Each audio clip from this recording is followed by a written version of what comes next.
Like کریں، subscribe کیجیے، bell icon کو دبائیں تاکہ ہماری ویڈیو سب سے پہلے آپ کے پاس پہنچ سکے۔ اب میں تم سے پوچھتا ہوں، یہ دنیا کی زندگی آخر 4 سال کی، 10 سال کی، 20 سال کی، 50 سال کی ہے۔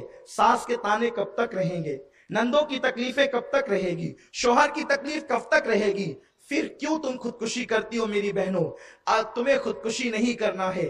اسی لیے ہر بیٹی کے لیے میرے رسول نے سیدہ فاطمہ کی زندگی صبر کے طور پہ عطا کی ہے۔ اگر شوہر ظالم ہے تو آپ سیدہ آسیہ کی زندگی دیکھیں۔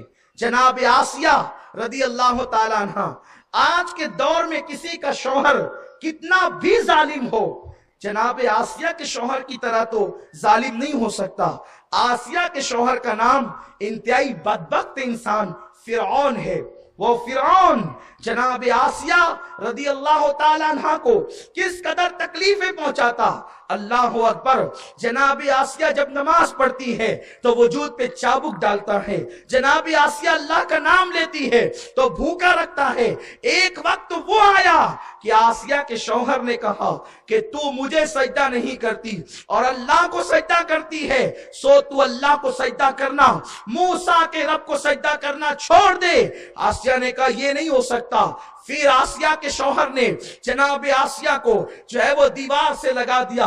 آسیہ کو دیوار سے کھڑا کر دیا گیا اور ان کے ہتھیلیوں میں، ان کے سینے میں، ان کے پیشانی میں، ان کے پیٹ میں، ان کے گھٹنوں میں کھوٹیاں ٹھوک دی گئی۔ آسیہ اللہ کا نام لیتی رہی اور صبر کرتی رہی، لیکن آپ کو میں یہ بات بتاؤں کہ آسیہ کو یہ دردناک سزا دی گئی ہے، لیکن میرے رسول صلی اللہ علیہ وسلم فرماتے ہیں میری امت کی کوئی عورت اپنے شوہر کے ظلم پہ صبر کرے گی تو اللہ اسے جناب آسیہ کے صبر کا ثواب عطا فرمائے گا۔ آپ غور فرمائیں، یہ دین ہے، اسلام ہے۔ اسلام نے تمہیں کہیں تنہا نہیں چھوڑا ہے۔ ایک بات تو یہ، اب گھر کے اندر آپ کبھی غربت سے تنگ آئے، شوہر کماتا نہیں ہے، تاش کے پتے کھیلتا ہے، شراب پیتا ہے، جوا کھیلتا ہے، آخر میں بھوکے بچوں کو کیا کروں گی؟ بچے بھوک سے بلک رہے ہیں، مجھے ان کی بھوک دیکھی نہیں جاتی۔ ہم نے یہ بھی سنا تھا کہ ایک عورت نے اپنے 3 بچوں کے ساتھ زہر پیا، پہلے بچوں کو پلایا پھر خود زہر پی لیا۔ کیوں؟ اس لیے کہ بچے بھوک سے بلک رہے تھے۔ لیکن میری بہنوں سے میں کہنا چاہتا ہوں، یہ صرف جہالت کی بنیاد پہ ہے۔ ساس بہو کی کہانی دیکھ کر، سونی اور پنکی کی کہانی دیکھ کر تمہیں اپنی زندگی کو طے نہیں کرنا ہے۔ کہانیاں دیکھ کر زندگی وہ گزارتے ہیں جن کے پاس سیدہ فاطمہ کی زندگی نہیں ہے، اما عائشہ کی زندگی نہیں ہے، خدیجۃ الکبریٰ کی زندگی نہیں ہے۔ اللہ اکبر! ان کے پاس یہ زندگیاں نہیں ہیں، اس لیے وہ ان سیریلوں کو دیکھ کر اپنی زندگی متعین کرتے ہیں۔ ہمیں اگر بچے بھوک سے بلک رہے ہیں تو سیدہ فاطمہ کے گھر کا تصور کر لو، کیا سیدہ نے ایسے دن نہ گزارے؟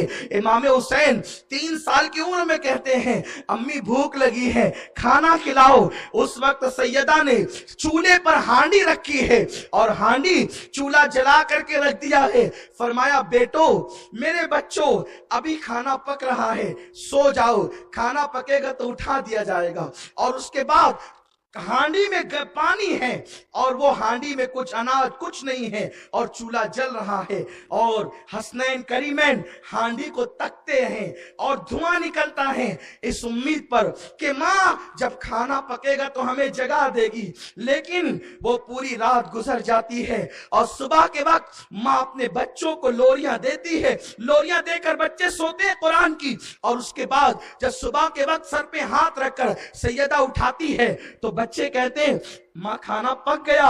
سیدہ کی زبان میں طاقت نہ تھی، اس لیے کہ سچے باپ کی سچی بیٹی تھی، پانی رکھ کر کے کہا تھا کھانا پک رہا ہے بیٹا۔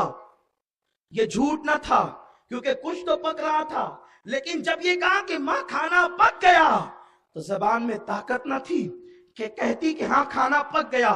اتنے میں میرے رسول گھر میں قدم رکھتے ہیں، فرمایا بیٹی کہہ دو پک گیا۔ اور جس وقت کہا گیا ہاں پک گیا ہے تو ہانڈی کھول کر کے دیکھا تو اس میں چاول ابل رہے تھے، بچوں کو کھلایا۔ کیا یہ غربت کی داستان